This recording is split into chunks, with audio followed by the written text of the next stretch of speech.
Assalamu alaikum wa rahmatullahi wa barakatuh.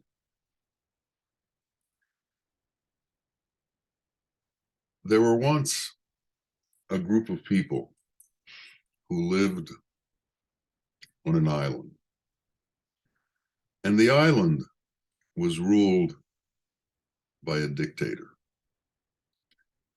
And the dictator didn't want anyone to know what was going on beyond the island. He didn't want anyone to leave. He wanted to keep them trapped. So building boats became against the law. Even references to boats became against the law. So everyone was stuck on this island with nowhere to go. They were trapped.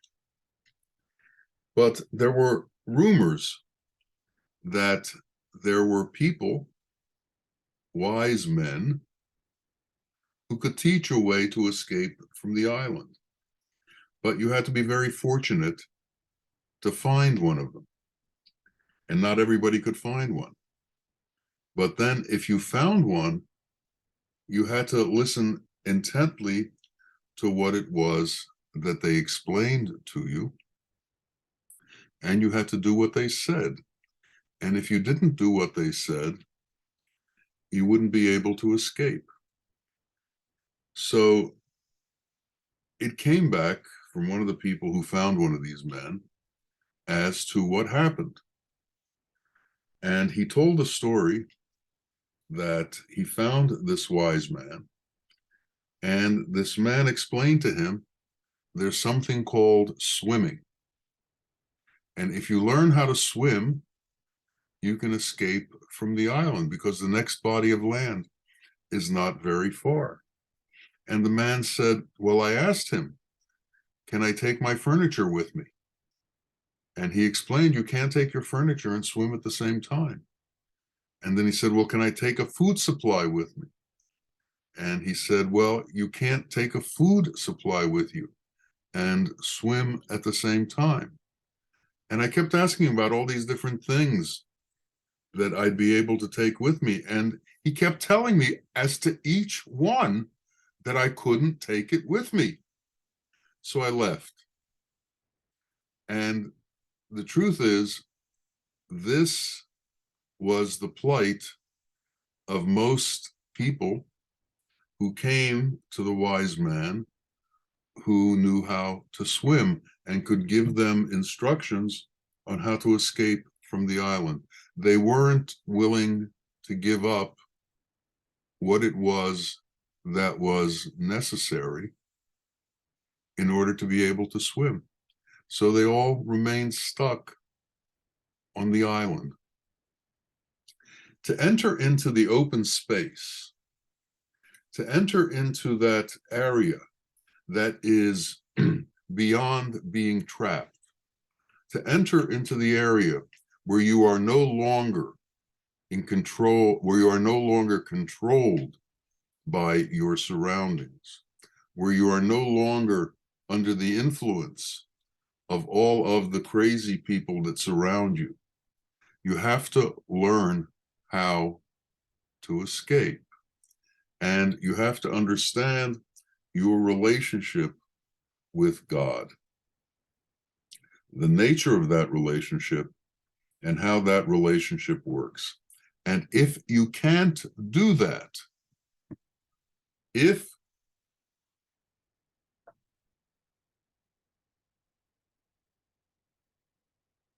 you can't take the instruction and follow the instruction, then you're trapped. You can't enter into an open space. You can't enter into reality.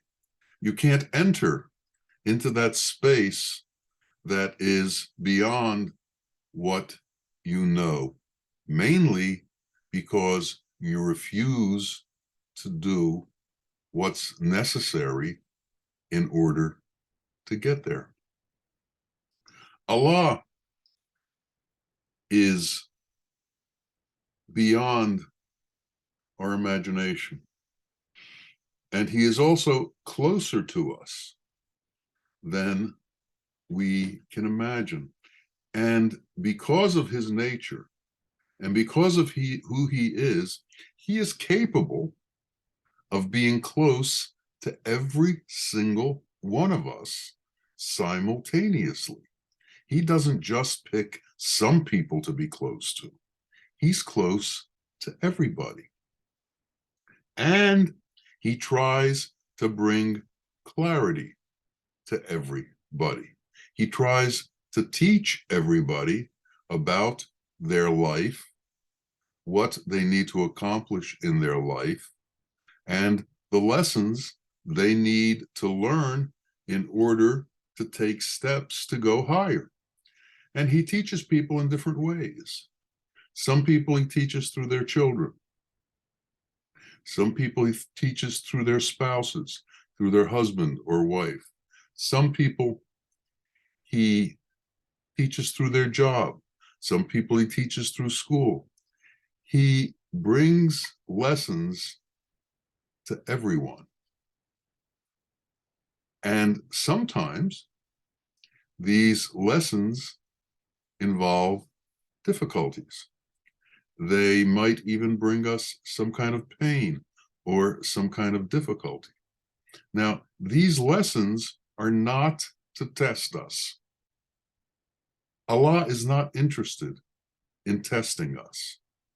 What Allah is interested in is helping us progress, in helping us climb step by step towards true love and true faith, to understand reality.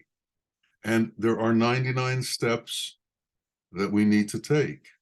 But if we complain and whine every time we get a test, we don't make any forward progress. We don't get anywhere.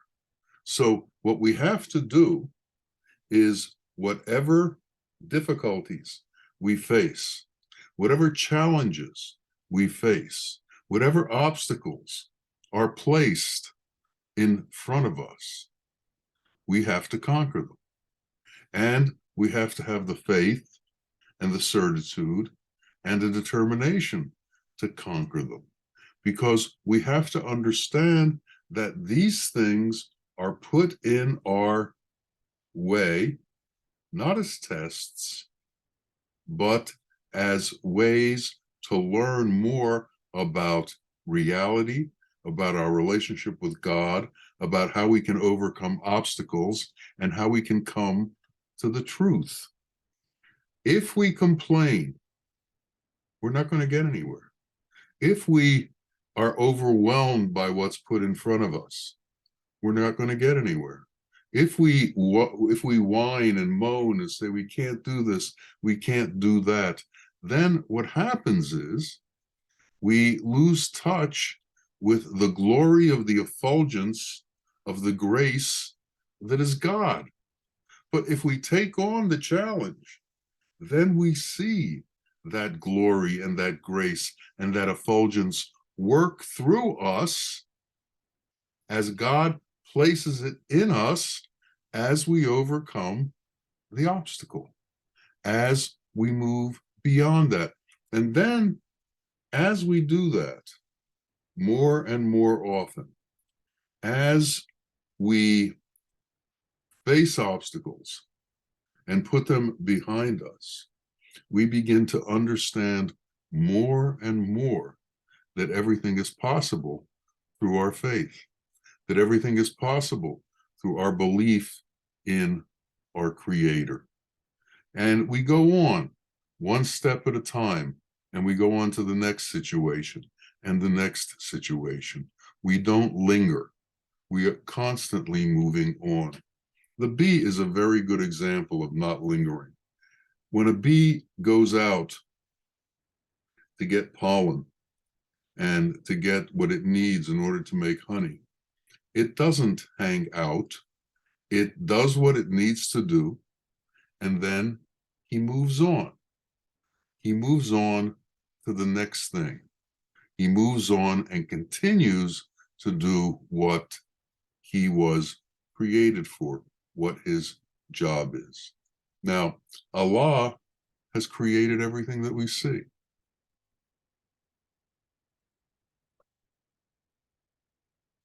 Allah has created an entire world of creation. And we see all these different creations. Now, not all of them are for us.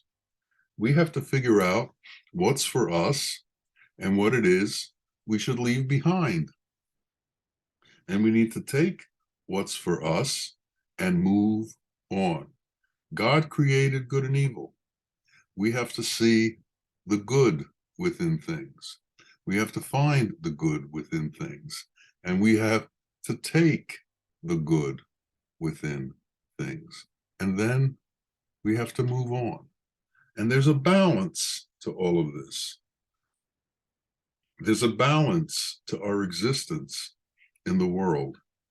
And that balance has to do with bringing ourselves into the understanding of La ilaha illallah. Not I, only He. Only God exists. I don't exist. I merely do His will. I am a reflection of Him. If we can begin to understand that balance, if we can hold that prayer within us on a constant basis, then we can be able to move forward. Then we can be able to continue to extract the truth from this world until we become the truth. It is necessary for us to learn the truth and to become the truth. There is a great light that God placed within us. It always is shining. And there is a truth that God placed within us. And it always is correct because it's God's truth. And Allah also placed a fragrance within us, and that's His fragrance. And if we can find ourselves in touch with that truth and that fragrance, we can diffuse that fragrance throughout our entire being from that one spot where it exists. Flowers all look different. Flowers have different petals. Flowers have different arrangements. They have different colors. But their fragrance doesn't come from the petals. It doesn't come from all of the show that's going on. It comes from deep within the flower. And that fragrance spreads out everywhere. We have to have, all of us, ourselves, every part of us, we have to have under control. We have to keep it under control. We can't let parts of us just run loose. And that's why there has to be that constant balance within La ilaha illallah and understanding what is at the core of things. Now, these difficulties that we run into, sometimes they cause pain. Sometimes they cause sorrow. But the truth is that pain and that sorrow never attaches itself to our soul. It attaches to what's known as the nafs amara, the lower end of things, the lower portion of things. They are a buffer for the soul. They're not who we really are. They're separate from us. So that part that is separate from us is what feels the pain. That part that is separate from us is what takes on the shock of all of these things in the world. And if we can understand and differentiate between our soul and the rest of ourselves, and understand that it is that part of us that has not yet been elevated that's going through all this difficulty, then we also understand more closely what Allah is trying to show us. And what he's trying to show us is, as we become more pure, as we become more and more in tune with his resonance, as we become more and more attuned to his truth, then all of the trials and tribulations of the world have less effect on us, because we've left the space of illusion where all of this takes place, and we've entered into the open space that belongs to God. We've entered into the open space of God's kingdom. And in God's kingdom, there is no pain. There is no difficulty. There are no hurdles.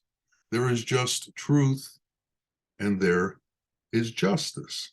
And that's why a man must analyze his life. He must continue to filter and filter and filter his knowledge. He must continue to make things smaller and smaller and smaller. You know, if you were creating butter from milk, it might take 50 pounds of butter, 50 pounds of milk to get 1 pound of butter. You just have to keep churning and churning and churning and churning and churning, and everything becomes smaller and smaller and smaller. And like that, we have to churn our life. We have to become smaller and smaller and smaller. And then all of a sudden, all of these extraneous difficulties that we're constantly involved in disappear from us, because we understand that they are extraneous. We understand that they are superfluous. We understand that they have nothing to do with us, because our truth lies in God's truth. Our justice lies in God's justice. And the justice of the world is not the justice that we're involved in. The justice of the world is not what rules over us. What rules over us is God's justice. And there's a craziness that goes on in this world that we don't need to be involved with. Now, there is one power. All religions lead to that one power. All philosophies lead to that one power. All science leads to that one power. All knowledge leads to that one power. And that one power is God's power. And as we churn away at the extraneous material that our life is constantly involved in, we become closer and closer to that one power. And to do this, we need clarity, because without clarity, we are involved with ignorance, and ignorance can't see the truth. Ignorance will only see illusion. It'll see the Maya of this world.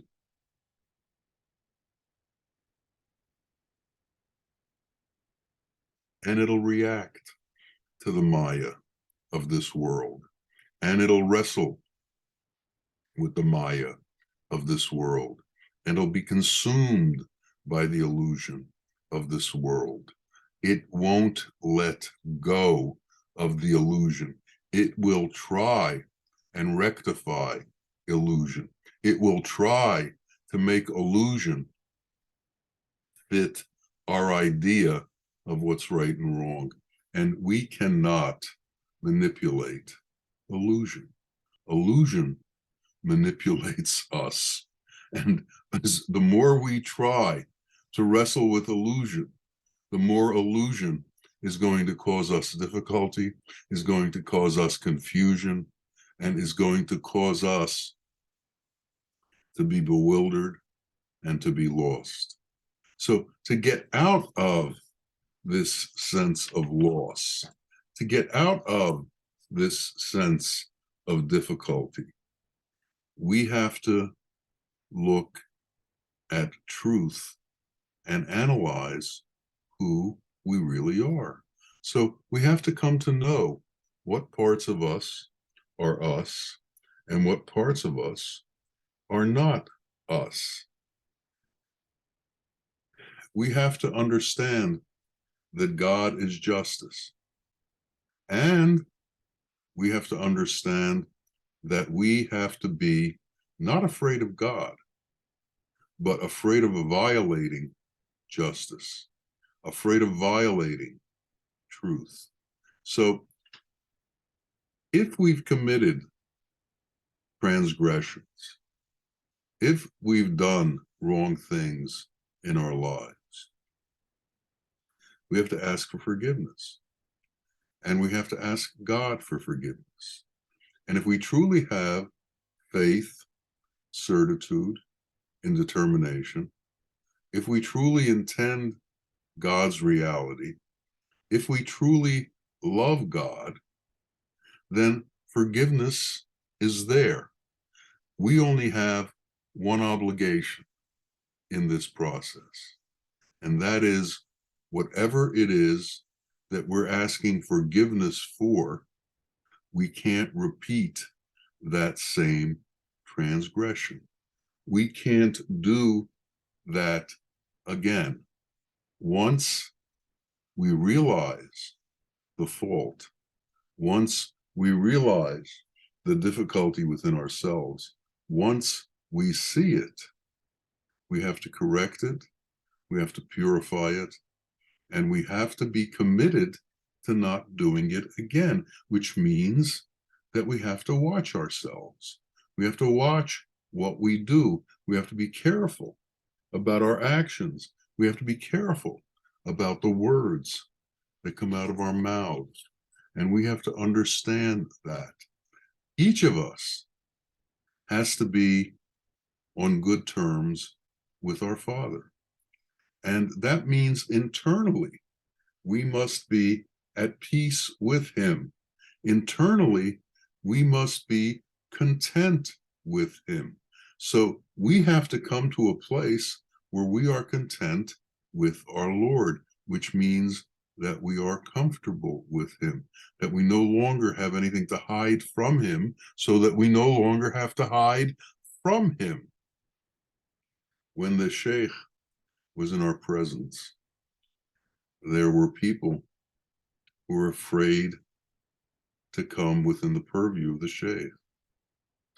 And the reason they were afraid is they had done things that they knew he would be aware of, and they didn't want to present themselves to him because they knew he would know. Well, that's one solution: hiding. So are we going to hide from God? Are we going to hide from God because we don't want him to know what it is we've done? Are we going to hide from truth because we don't want the truth to know what we've done? We're going to hide from justice because we don't know justice. We don't want justice to know what we've done. This is ignorance. And this is the kind of ignorance that rules the world. Man thinks that they can separate themselves from God, that they can separate themselves from his justice. They can separate themselves from his truth. They can separate themselves from his power, that they can somehow keep their secrets within them and he won't know them. This is ignorance in action. And when we don't see things with clarity, when we don't understand Allah with clarity, when we don't understand Allah's power with clarity, then we enter into ignorance and we enter into doubt and we continue to do inappropriate things and we make all kinds of excuses, all kinds of reasoning, and we begin to believe that reasoning. And there is no way to believe that reasoning. There is no way to believe all of those things that we've made up because they are illusion. They are lies. They are not the truth. And then to make ourselves feel better, we hold on to the lies. This is no way for man to act. This is no way for man to progress.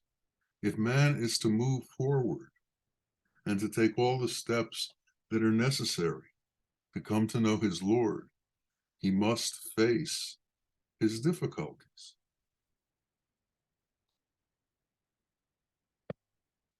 He must face his faults. He can't say, well, everybody else is doing it, so why can't I do it also? Well, that's what leads most people to hell. Very few have gotten to the point where they take responsibility for their own actions. Very few have gotten to the point where they understand the nature of God and their relationship to God. Very few have put themselves in that state and maintain themselves in that state. We have to be among those who do that. That's why we've chosen to follow this path, because we've chosen to come to know our Lord. And we come to know our Lord by coming to know ourselves. And how do we come to know ourselves? By letting go of all of the extraneous portions of ourselves so that we know our reality. And when we know our reality, then we'll know God's reality.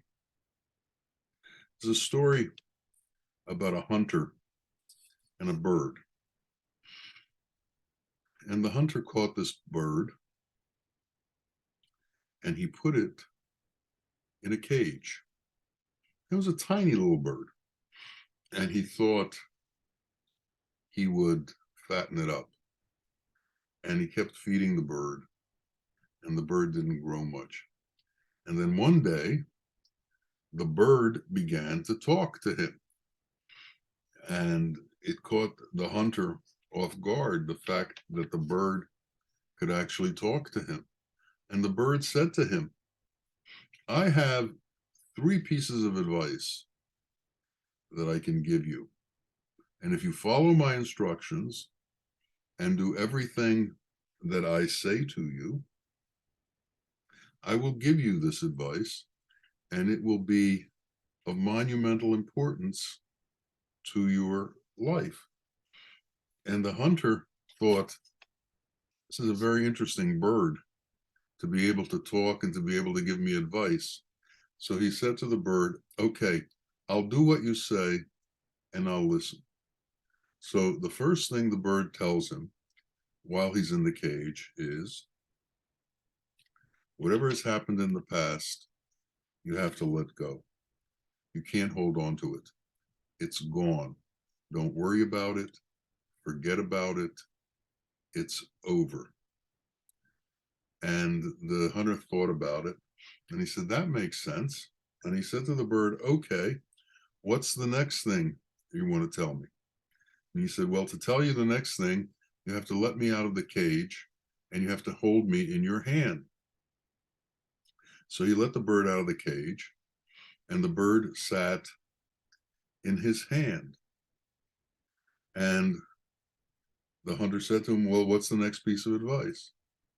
And he said, well, the next piece of advice is don't believe what the people in this crazy world tell you. They're crazy. They will lie to you.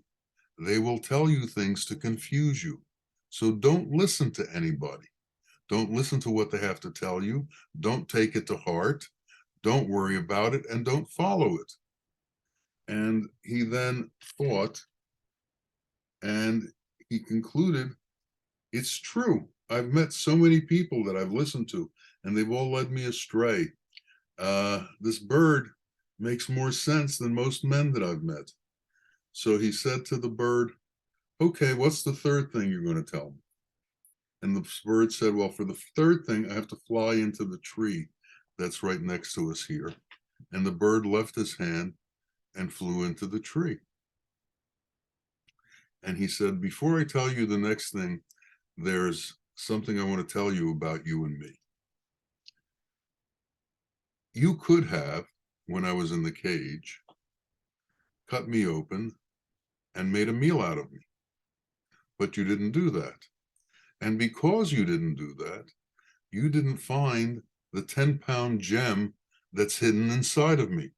If you would have done that and found this 10-pound gem, that gem was enough to give you enough wealth for the rest of your life and your family's life. It would have made you rich beyond your wildest imagination. But it's too late now. I'm up in the tree. And the man looked at him and he said, you liar, you betrayed me. You said you were going to help me, and you lied to me. And he rolled around on the ground, screaming and hollering in pain over what he had just heard. And then the bird looked at him and said, you've forgotten what I told you already. The first thing I told you was, whatever's happened in the past is the past. Don't worry about it. And so the man stood up and he stopped screaming. And then he said, well, the second thing I told you was, don't listen to the crazy people in the world. They lie to you. Don't take what they say to heart and believe them. Think about it. I weigh 2 ounces. How could I possibly hold a 10-pound gem in my belly? It's not even possible. And yet you went crazy over it as if there were some reality to it. And the third thing I'm going to tell you is, there's no use telling wisdom to a fool like you, because you're never going to learn, you're never going to listen, and you're never going to apply it to your own life. Well, the bird was able to escape from his cage. And the bird was able to escape from his cage by being clever. Well, we're all trapped in a cage. We're all trapped in this body, and we have to escape from birth and death and the attachments of the world to be able to become pure and move on to the next phase of our existence. And if we can't escape from this cage, then we are going to suffer hell, because we won't be worthy of moving on. So we have to learn to leave the world. We have to learn to move forward slowly, one step at a time, face all our trials and tribulations, put everything behind us, and climb each step towards truth. Climb each step towards reality.